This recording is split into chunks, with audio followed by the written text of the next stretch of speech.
Crocus Fields from the Great Battles of Alexander's Set, Great Battles of History by GMT.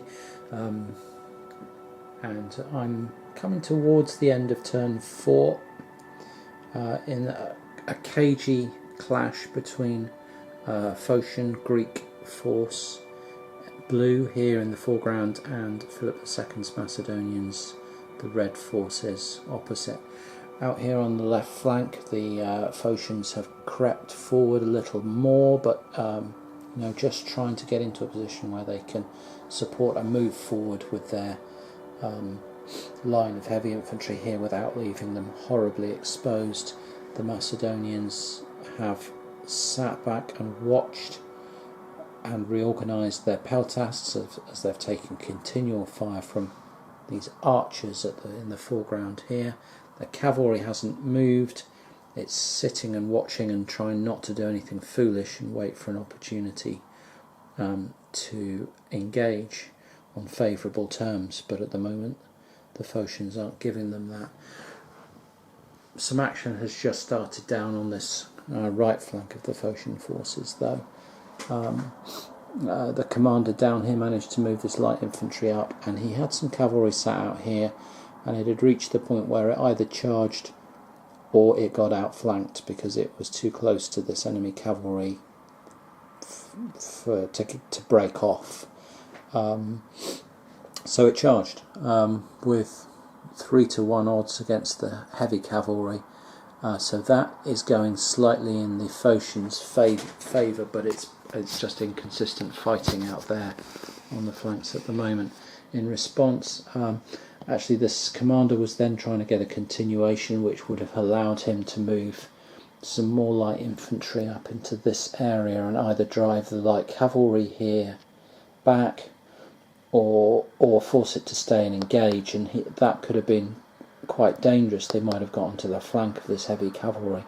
It couldn't withdraw because it's in zones of control, so they could push this back and then got round.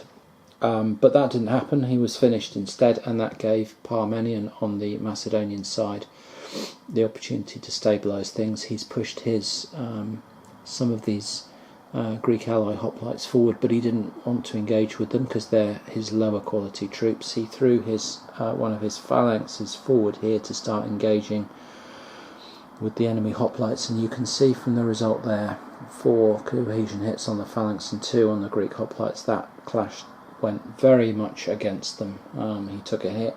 The phalanx here took a hit on the way in, rolled an 8 on its TQ check to charge, and then a 1 on its combat result, and that was all very, very poor. He then tried to get, Parmenion then tried to get a continuation to do some, maybe take this formation hit off, this cohesion hit off here and reform them, and try and maybe push that phalanx into play if he could. Anyway, he failed and it's finished, and so we are now onto Onimakis here in the foreground of your picture, the overall Greek commander, who's got some decisions to make, because he could try and pick off, maybe get onto the flanks of one of those phalanxes perhaps. He could try, but I don't think he's going to be able to do it. He's got a couple of peltasts which he's stationed back here as well, which might be able to slide through and cause trouble between the lines, so to speak, just work their way into those little gaps and try and cause trouble. But he might look to do that later. He's got to be wary of the fact that after him Philip over here is going to get to react, and he doesn't want to leave himself compromised. So yeah, but the blue touch paper has kind of been lit, so to speak, and mayhem is about to ensue, I think.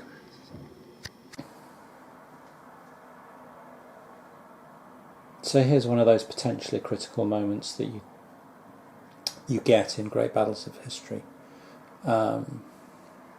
where you have to make a really big decision and you get a very binary answer.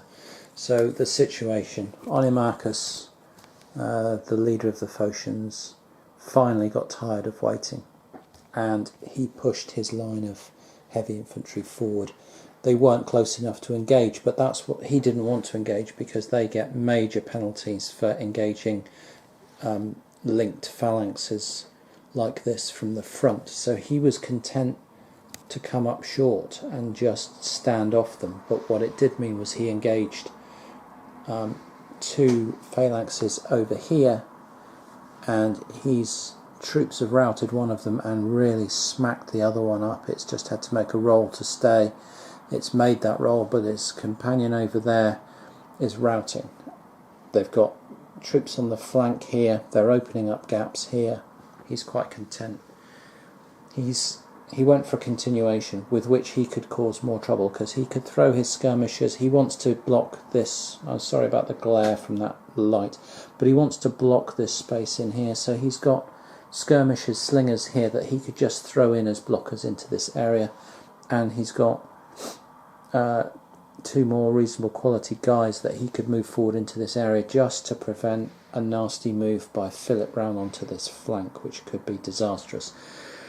So he's got that as an option. He could come down this way and do some reorganising and try and get these guys motoring forward more and try and crush this flank. That's another option he's got. So he's got two, he could try and pivot this guy round onto the flank of that guy and try and sweep away this side of the Macedonian forces. He's got a couple of dangerous options there. He probably wants to stave off the prospect of disaster over here first. He's rolled his dice for continuation, and he came up with a 1. That 1 there. What that means is that Philip now has the unenviable position of, he either lets Onimarchus secure his position here, which he knows that he can do. If he lets him have those 5 orders, he can slide down there 1, 2, 3, 4, 5 orders, or maybe 4 orders here, and maybe he can cause more trouble over there, who knows.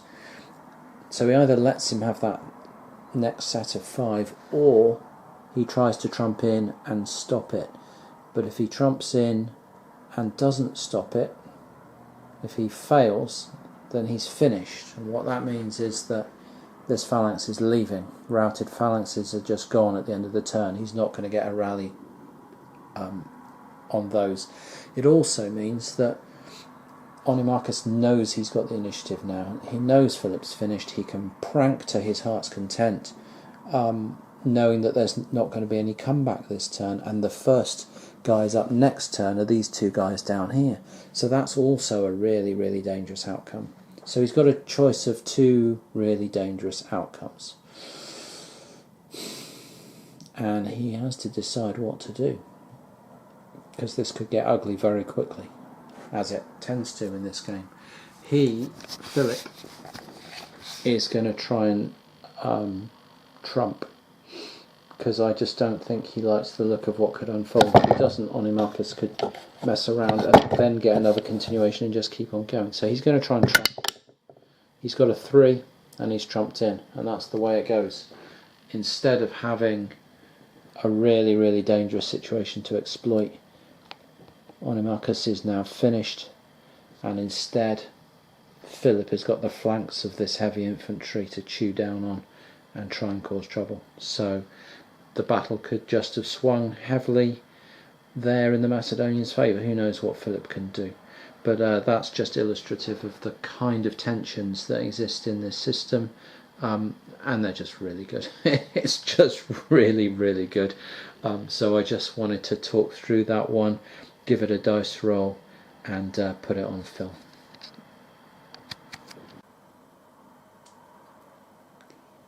Well, that attack that Philip II just launched looks pretty crippling to this Greek Phocian army.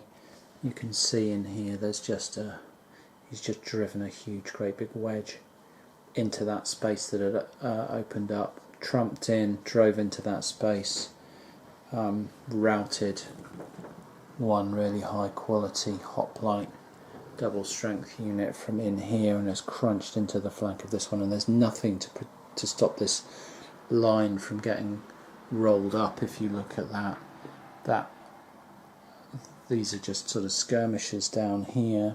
There's slingers that is just waiting to get rolled up, and then it's completely separated and adrift from this section of the army, which is, you know, the left flank out here, which has now got the prospect of, you know, 3 nasty phalanxes chewing through this side, and this cavalry just waiting to decimate it over here, routing medium infantry and light infantry down there. It's all looking pretty sticky, and this could be over very quickly. We're moving into turn 5. This is the end of turn 4. I think the route levels for the Phocian army on this is 85 and the Macedonians 90. The Macedonians are still on 0. The Phocians are up to 14. They've got another, that's probably 15 points there, but they've got chances to rally that. But yeah, this here, if this gets chewed up very quickly, then that's going to be it's going to be all over very, very quickly indeed. Philip got 2 successful momentums, so he's just had 3 rounds of orders, which is exactly what the Greeks couldn't afford. So that trumping in and then getting all those orders just gave him all the opportunity he needed to exploit that space, reform stuff, smash into things again. It's just horrible. So yeah, really decisive moment there, and I'm actually really glad I did that that trumping in attempt on film now, because it may well be the sort of decisive moment in this battle. It's certainly looking pretty effective right now.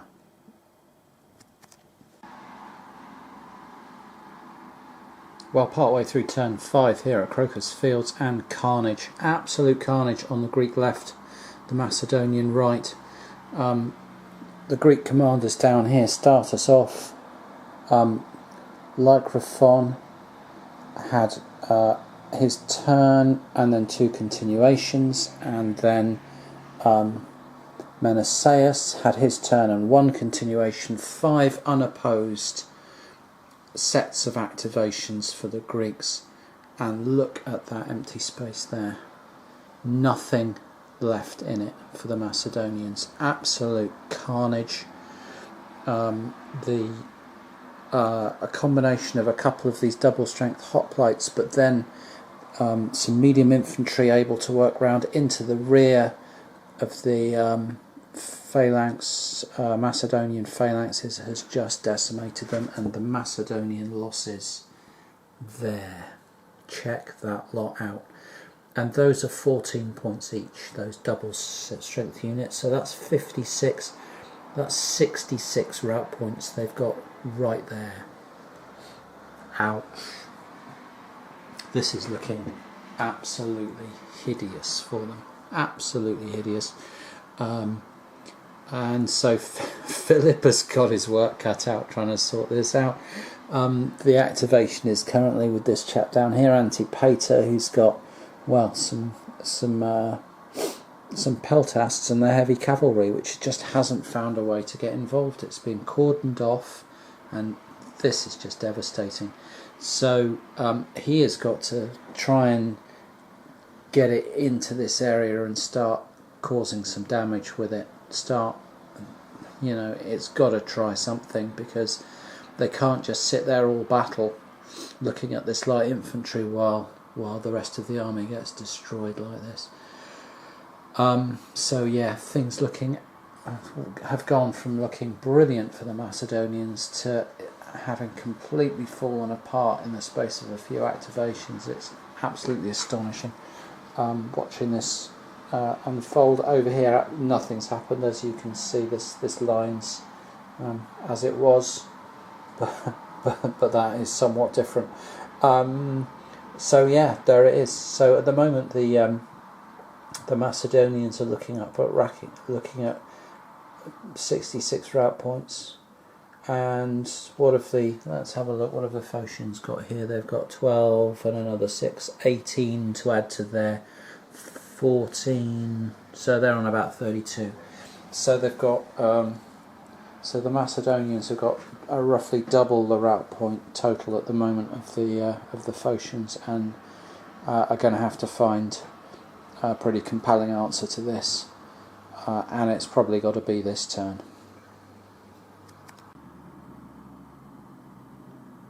On the Macedonian right, we are currently doing the activation of Antipater here.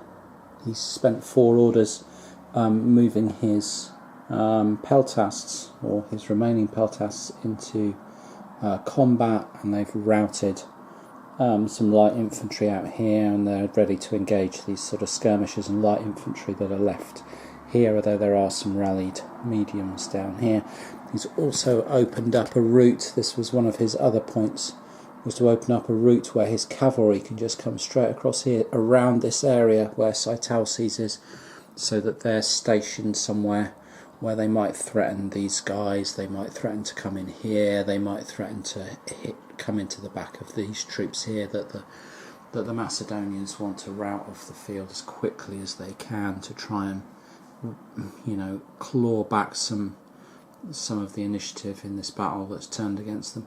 So he wants to now move that cavalry. He's rolled a momentum check, got a 2, and it's another one of these situations where it would be really good for the Phocians if their wing commander over here could just rip the action from that flank, shut that down, and change the focus to a different area of the battlefield, especially since they've got a 2-on-1 here with the phalanx already having taken 6 hits. If they could rout that as well and try and hit this cavalry up there, or turn this flank, or get these guys up in here, all these kind of options look really, really good for them. What they don't want is too much more happening over here with this big heavy cavalry wing able to get in and cause trouble, maybe hit these in the flanks, maybe hit these in the rear, maybe get down and hit these from behind, and, you know, just cause all kinds of inconveniences. They'd like to stabilise this position and get formed up again into a good line, and have some you know, more pressure up over here. So then that says, well, does this guy fail us? Does he just roll an attempt to trump and just shut the Macedonians down?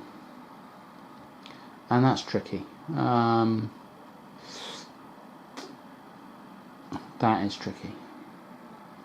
He'd like to. I mean, the advantage, the potential payout is really, really big.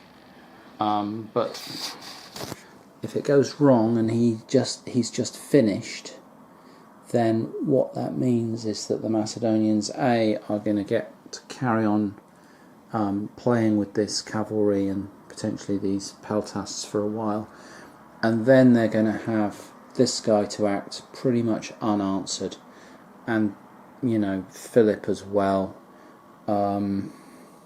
So it's a high risk, potentially high return kind of role for them to make. I think they should go for it personally. I don't think they want this guy getting momentums, because he might get another one having caused some damage, or well, he won't cause damage. He'll get an opportunity to reposition his cavalry somewhere useful. We don't want it somewhere useful as the Phocians. So I've talked myself into it. They're going to use the blue dice because they're the blues, and he needs 5 or less. He's got a 9. He's finished. That's gone badly wrong. That is not what they needed, and it's going to be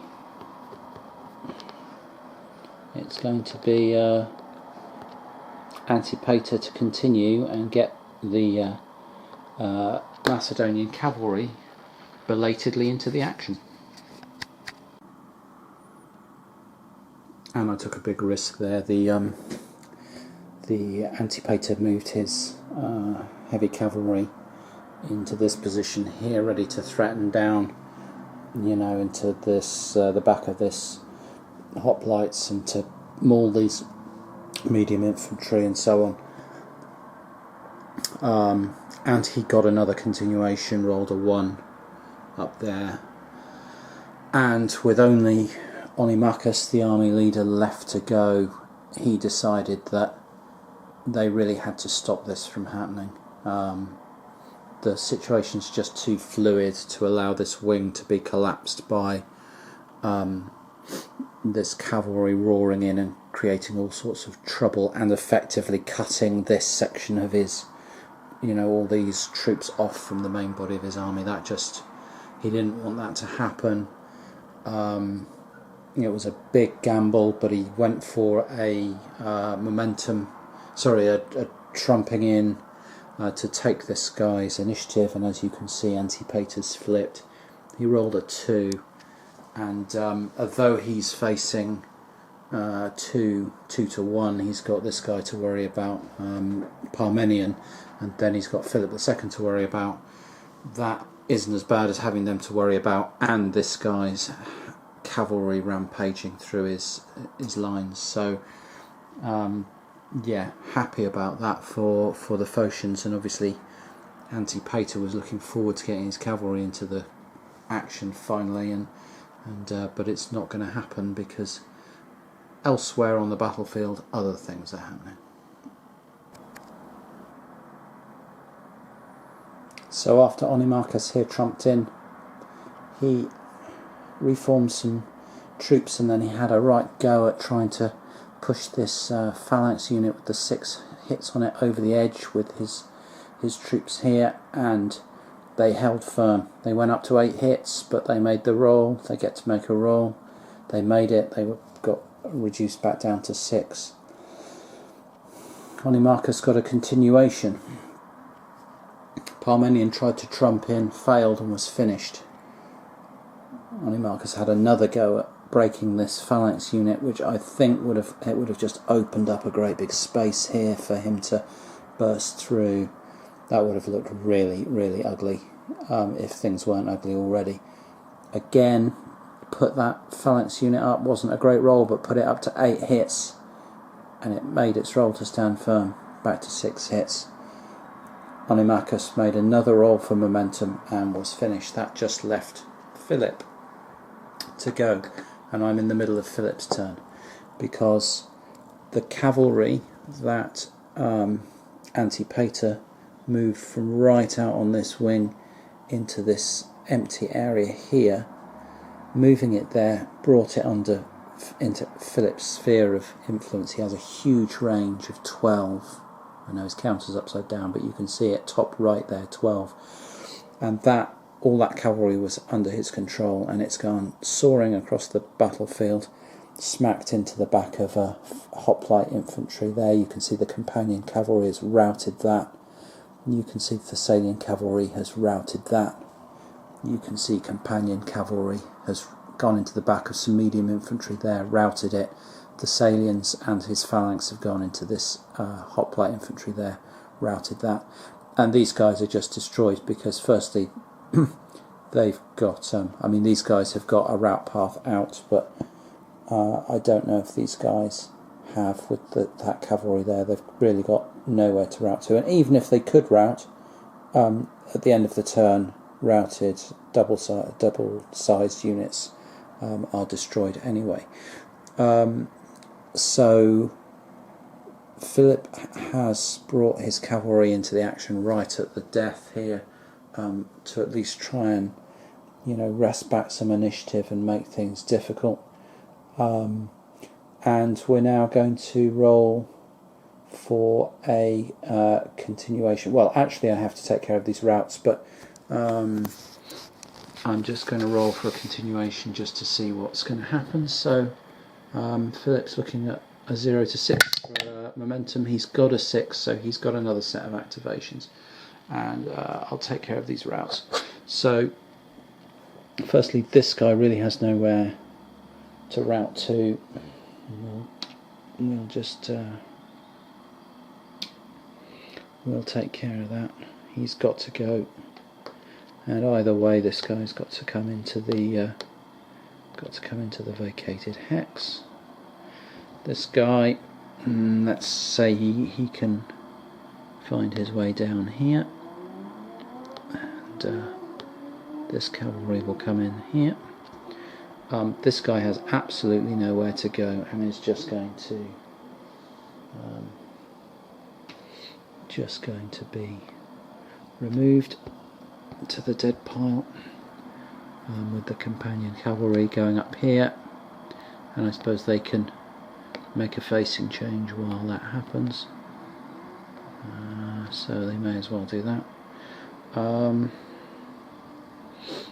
And then this guy here is going to come there and there, facing the other way. It really makes no difference, but as I say, he's gone, and because these guys were attacking the rear, they're the ones that have to advance, so they can advance in there and then make the facing change like that.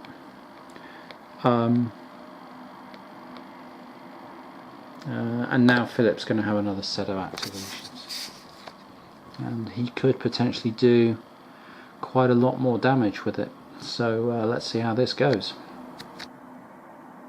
Well, this heavy cavalry is brutal. I mean, it's just unbelievable. Quality 8, but heavy cavalry going into the rear of things with support from the front. You just attack a superior, it routs. You hit something else, attack a superior, it routs. They are just vicious. And in a skirmishy type of situation where the lines have broken down and it can just manoeuvre itself, it's got so many movement points. So yeah, the unbelievable to say this, but the Phocians just totally lucked out here when Philip failed his second momentum check. He had a 0 to 6 and he rolled a 7. That was him finished. Otherwise they would be done, I reckon, because yeah, they would almost certainly be done, because I've just totaled up the route totals for each side. Now the Phocians have had an amazing turn. They have taken the Macedonians from 0 route points to 80 against a total of 90. But the Macedonians have struck back, and it's all Philip II doing this, and that cavalry, and he's hit 66 points worth of Phocians, and when you add that to the 14 that they had, they're on 80. So it's 80 apiece in terms of the route points. If Philip had got another activation, you know, almost undoubtedly that heavy cavalry would have slammed into the rear or flank of that Greek 6. Some hyperspists and some phalanxes from the front, that would have been all she wrote. 14 more route points and the Greeks would be done. But as it is, he failed that continuation, and it's 80 route points apiece. I'm almost tempted to call it a draw. Almost. Certainly neither side will be able to claim, whoever wins this, neither side will be able to claim any sort of decisive victory. Here you can see the sort of overview, and it's favouring this cavalry being so well positioned and so active and so able to rout things is giving the Macedonians the edge here, I reckon, coming into turn 6. This won't go beyond turn 6 clearly, with only 10 points per route per side each. Oh, the other thing going on here is that the Phocians have more than 10 points of units leaving the board there, so they've got to rally those. Actually, the Phocians have a route point limit of 85, the Macedonians have 90.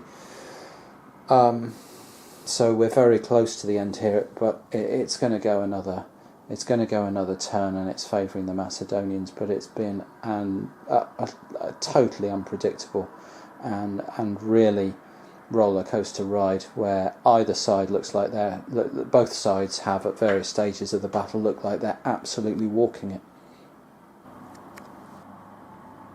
Well, we're in turn 6 here, and it's still all in the balance. The Macedonians probably have a slight edge. The Greeks are really making a contest of it. The Greeks have won the battle over on this flank but that's mainly because the cavalry charged into the centre here and decimated the Greek Phocian position here. So this is pretty much finished, the fighting over here, but we're now out over on this wing where Phalus threw all his troops in that he could get in with his first activation. He has routed a unit of hoplites, although there will be opportunities to rally them, provided they don't get hit again before then. And he has got his first momentum check, so he is on his second set of orders, and again we're in a real touch and go situation where the Macedonians have to screw up their courage and decide whether they're going to try and trump in on this set of activations.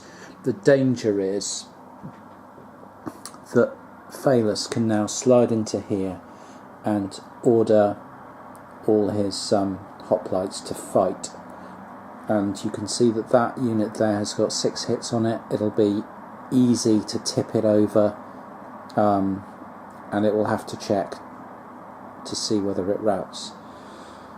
They've lost this one here a bit, so they've got 4 hits on them, but the opponent's got 2, so they might not rout the opponents there, but here they've got 2 units with 2 hits on, and a 5 quality unit with 4 hits on. That's going to take 2 hits, that's going to have to check to rout.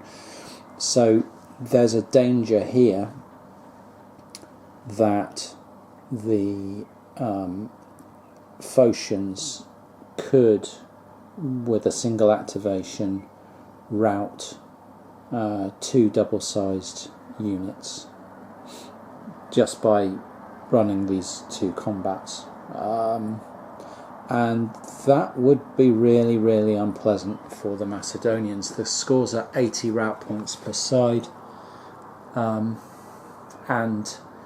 the Macedonians have got 10 there, so they're up to 90, which is their limit. The Phocians have got 80, and they've got another 5, 11, 12, 13 points there, so they're up to 93 and their limit's 85. So they're 8 points over their limit. The the Macedonians are currently on their limit, so both sides are going to bust over their rout point limit this turn. Obviously, if the Phocians go routing significant numbers of significant points worth of troops here, that would be another 14, 24, 34 points. Then the Macedonians are going to have to do some serious work to make those points back up when they get their activations. So the Greeks looking to make it as hard as possible here, and as I say, if the Macedonians can trump in on this activation and prevent any further attacks along this line and start getting, some stuff moving of their own, that would be great for them. That would probably just about secure the win, knowing that Philip is going to ram his cavalry into things and cause all kinds of problems. So the question is whether Parmenion rolls to trump in against his opposite number over here, and I'm going to do it. Let's see if Parmenion can get a trump in. He rolls a 3, and he has trumped in. That's probably a very, very well. It's easy to say it was a good decision having won the roll, but I think that was probably a good bet. So this guy is now finished, and the Macedonians have an opportunity to make this situation a little bit more safe. Down to the wire then here at Crocus Fields. The current route point totals are 20 being added to the Macedonian total for a total of 100, which is 10 over, and 18 points being added to the Phocian total, putting them on 98, which is 13 over.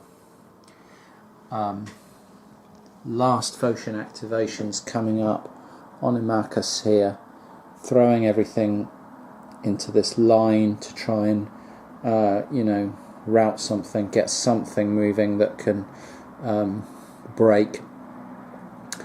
And he's even thrown himself into battle for the +2 on the dice roll against this unit, hoping that he can put some more hits in and finally crack it.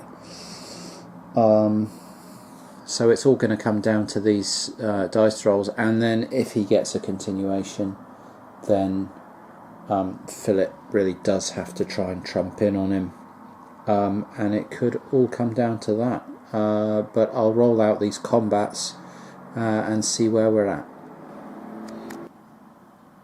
Well, as I went to make that dice roll on Imachus to see if he got momentum, my camera ran out of battery, would you believe it?